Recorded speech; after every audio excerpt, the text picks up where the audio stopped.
एक दिन उसने अपने देवर विभीषण के सामने ये जिक्र किया कि है तो ये भी उसका भाई, लेकिन मेरा कर्तव्य है समझाने का, मानो चाहे मत मानो। तो विभीषण को जब ये ज्ञान सुनाया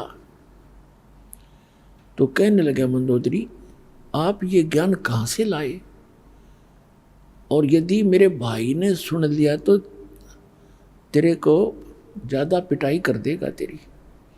मंदोदरी कहने लगी, मैंने तेरे भाई से बता दिया, सारा कुछ सुनाने की चेष्टा की, पर वो मान्या कती नहीं। पिटाई तो नहीं की, लेकिन वचन ऐसे कह दिए कि आगे से मेरे का सामने जिक्र भी नहीं करेगी। तो विभीषण कहने लगा कि आपको कहाँ से ज्ञान प्राप्त हुआ कि मैंने गुरु बना लिए। एक महापुरुष आते हैं चंद्र विजय भाट के घर पे, मैं वहाँ दीक्षा लेकर आई हूँ। विभीषण कहने लगा, इतना उत्तम ज्ञान और आपने मुझे पीछे क्यों छोड़ दिया, मुझे भी दीक्षा दिला दो। तो विभीषण ने भी परमेश्वर मुनिंदर जी से दीक्षा ग्रहण की। अपने आत्माओं कुछ समय के उपरांत श्री रामचंद्र जी वनवास काट रहे थे और साथ में उनकी पत्नी धर्मपत्नी सीता जी। तो रावण ने सीता का अपहरण कर लिया, अपने नौलखे बाग में उसको बंदी बना दिया, कैद कर लिया और उसको तरह तरह की यातनाएं दी और अपनी पत्नी बनाने की भी कुचेष्टा की, लेकिन वो सती परमात्मा की शक्ति कुछ उसके साथ थी। रावण सफल नहीं हुआ। रावण को कुछ ऐसा श्राप लगा हुआ था जिस कारण से उसका धर्म पतिव्रता का बचा रहा। फिर भी उसकी कुचेष्टा जारी रही। मंदोदरी को भी पता था इस बात का। मंदोदरी भी समझाया करती थी कि आप ऐसी गलती मत करो। कबीर परमेश्वर से मंदोदरी ने प्रार्थना की कि हे गुरुवर, मेरे पति किसी औरत को उठा लाए और पता नहीं वो कौन है, वो बहुत ही सुंदर है और मेरे पति की नीयत खराब है, और पुण्यात्मा एक औरत कभी पसंद नहीं करती उसका पति कोई गलती करे। इस कारण से उन्होंने परमात्मा से प्रार्थना की। परमेश्वर ने कहा, बेटा ये आम औरत नहीं है और रावण इसमें अपनी कुचेष्टा में सफल नहीं हो पाएगा, तू चिंता ना कर। फिर भी मैं बताता हूँ बेटा, उसको कह दे तेरे पति को कि इस देवी को लौटा दे, इसी में इसकी खैर है। ये आम औरत नहीं है, ये लक्ष्मी अवतार है और श्री विष्णु श्री राम रूप में अपने कर्माधार से यहाँ वनवास प्राप्त किए हुए थे। राजा दशरथ के घर उनका जन्म है और वो दोनों भाई जंगल के अंदर भटक रहे हैं, इसकी खोज कर रहे हैं। और वो यहाँ तक पहुँचे भी एक दिन, सेना भी लेकर आएंगे, युद्ध भी होगा, या तो ये इसको सहर्ष अब लौटा कर अपनी अक्षमा याचना कर ले तो इसकी जान बच सकती है, तेरा सुहाग रह सकता है। अब मंदोदरी जी अपने गुरुदेव के एक एक वचन को फाइनल मानती थी कि जो ये कहते हैं सारी सत्य है, क्योंकि वो तो भगवान भी थे। रावण को जाके मंदोदरी ने कहा कि आप इस देवी को लौटा दो, ये आम औरत नहीं है, ये इस भगवान विष्णु की पत्नी समझो, लक्ष्मी जी आई हुई है और श्री विष्णु जी ही श्री रामचंद्र रूप में जो इनके पति हैं वो जंगल में घूम रहे हैं, इसकी खोज कर रहे हैं। आप इसको लौटा दो और अक्षमा याचना कर लो। रावण ये बात सुनकर ऐसा क्रोधित हो गया, कहने लगा, ये मूर्ख औरत, तेरा दिमाग खराब है। एक दो मांसाहारी मस्करे जंगल में फिरते हैं तीर लिए, उनसे मुझे डराती है। मेरे 1 लाख पुत्र हैं, 1.25 लाख मेरे नाती हैं, मेघनाथ और जैसे मेरे पुत्र हैं, कुंभकर्ण जैसे मेरे भाई हैं, तो किससे मुझे डराती है। 1-2 व्यक्ति जंगल में फिर रहे हैं और माफी मांगने की कहती है, क्षमा याचना करने कहती, तेरी बुद्धि चल गई है, बहुत कुछ खरी खोटी कही।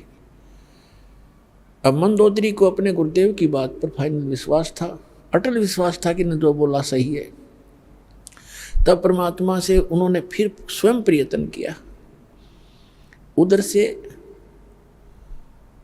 सीता जी की खोज करते करते हनुमान जी ने वो सुराग लगा ही लिया था कि रावण के बाग में, नौलखा बाग में वो बैठी है, कैद है। फिर वो तैयारी हो रही थी उधर से सेना की। रावण के पास भी संदेश से आ चुके थे कि आप ये लौटा दो। जैसे अंगद जैसे दूत बनकर भी आ लिए थे और इसने अपनी सारा कुछ कर लिया था। अंगद का पैर भी नहीं हिला था उससे, उसके महाबलियों से, फिर भी बुद्धि काम ना करे थी, क्योंकि रावण इतना तगड़ा बताया है सूक्ष्म वेद में परमात्मा ने कि एक समय में 100 मटके तो दारू के पिया करता, शराब के, और 100 जोटियां का मांस खाया करता। वो तेरा जो और ब्राह्मण था, एक भैंसे का मांस खाने लगे जैसे खाते होंगे जितने, मेरे ख्याल में 100 आदमी नहीं खा सकते वर्तमान के। और उस समय 100 मटके दारू के, एक मटका भी बड़े होंगे उनके उस समय के, तो अभी 15-20 लीटर का तो एक घड़ा होता ही होता है। 100 मटके दारू के एक बार पिया करता और 100 जोटियां का मांस, भैंसों का मांस खाता था। इतना तगड़ा बलशाली। सतयुग में 100 फुट की हाइट होती थी मानव की, मनुष्य की, और त्रेता में 80-70 फुट की हाइट होती थी। ये सैड का बिचला सिरा 45 फुट है, हिसाब लगा लो कितना ऊंचा दिखा आपने। इसे 25 फुट और ऊपर जाइए, इतने लंबे, और फिर चौड़ाई से पैरेलल होगी इसकी।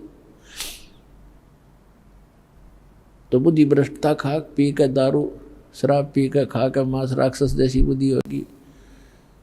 और सच्चाई पर विचार करना बंद कर दिया।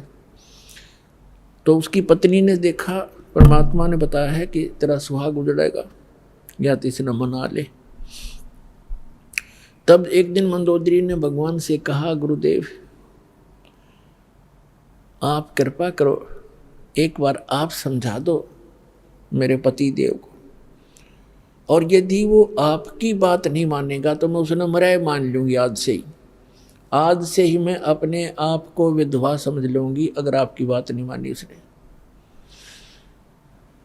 परमात्मा, और आप नहीं जाओगे दाता तो मेरी आत्मा में तड़फ बनी रहेगी कि शायद गुरु जी कह देते तो मान जाते। अब उस समय, जिस समय ये उसको पता लग गया था रावण को कि सेना बाहर भी इकट्ठी हो रही है और कभी भी आपके साथ कोई गलत घटना घट सकती है, इसलिए वो गुप्त मीटिंग कर रहा था सभी अपने मंत्री महामंत्रियों के साथ, और सभी अपने पुत्र सभी रिश्तेदारों को इकट्ठा कर रखा था। गुप्त मीटिंग चल रही थी। परमात्मा वहाँ पहुँच गए एक साधु रूप में, और वहाँ गेट के ऊपर खड़ा था गेट कीपर, पहरेदार। उससे जाकर कहा कि भाई मुझे राजा रावण से मिलना है, मेरा संदेशा भिजवा दो, मैं उससे मिलना चाहता हूँ।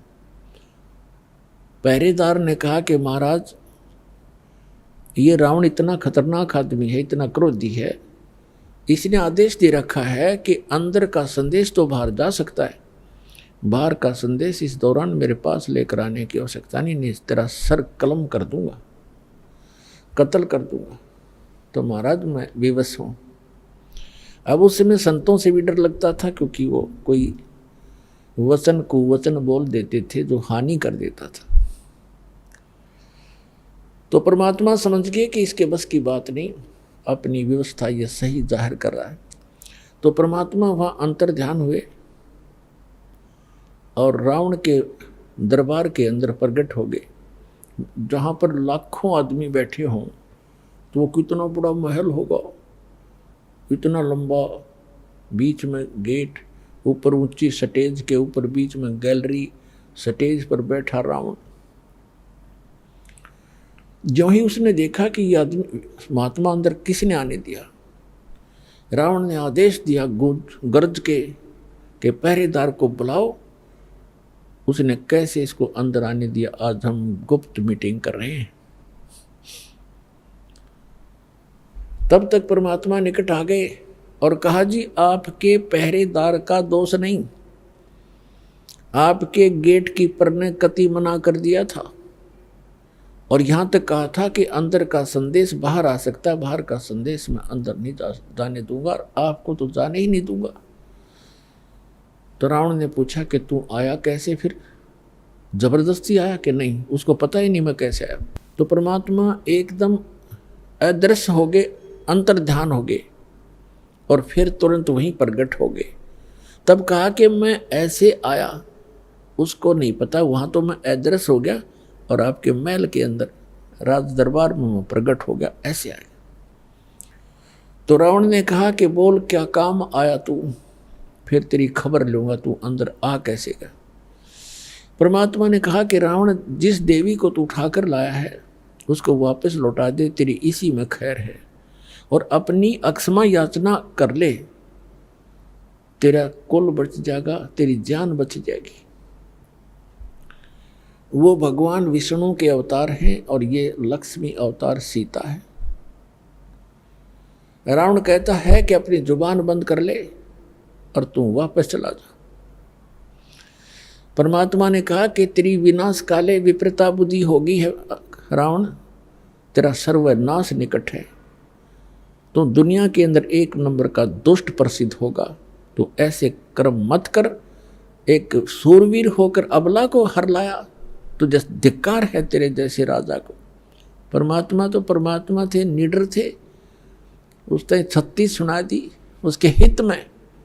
रावण को इतना क्रोध आया कि 2 कौड़ी का एक संत और लंका के राजा के इंसल्ट कर दी, निकाल के तलवार और वहीं से जंप लगाया, नीचे आया, स्टेज से कूद गया और गुस्से में तलवार निकाल के परमात्मा को कत्ल करना चाहा। परमेश्वर के पास एक झाड़ू की सींख थी, आपको देखी होगी झाड़ू की सींख कितनी पतली होती है।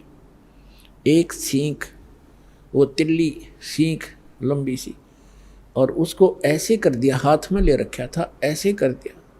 रावण ने गुस्से में उसके ऊपर ऐसे 70 कट्टे जैसे लोहे के पिलर का लगता हो उसकी तलवार, 70 बार वार किया और सींख को निशान भी नहीं हुआ।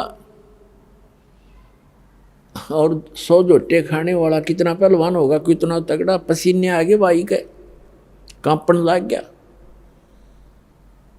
और खड़ा हो गया तलवार लेकर, कहने लगा, अब उसने देख लिया ना मारे तो मरता, एक सींख का निशान हुआ तो उसका क्या बिगाड़ देगा। उसका समझ में नहीं आई कि भगवान है, न सोचा कोई सिद्धि होगी इसके पास।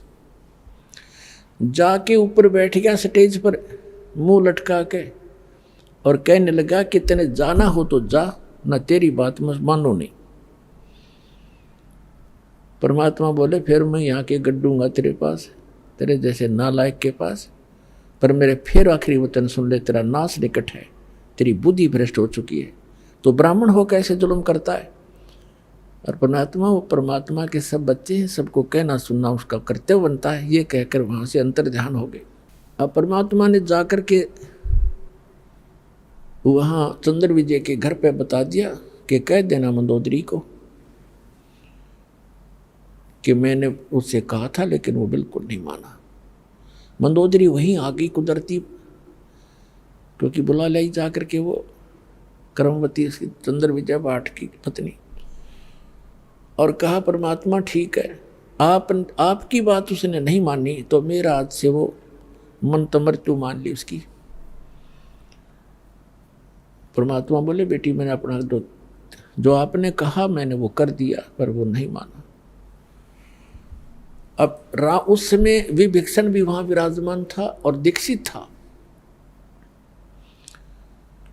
उसने घर आकर बताया कि अपनी भाभी जी को बताया, मंदोदरी को, कि मंदोदरी आज तो मेरे भाई ने परमात्मा का कत्ल कर दिया होता, पर परमात्मा ने ऐसी लीला करी कि एक सीख ले रखी थी झाड़ू की और ऐसे करती और उसने 70 वार उसको बहुत जबरदस्त ताकत से 70 वार किए, टस से मस नहीं हुई और मान्या फिर भी नहीं।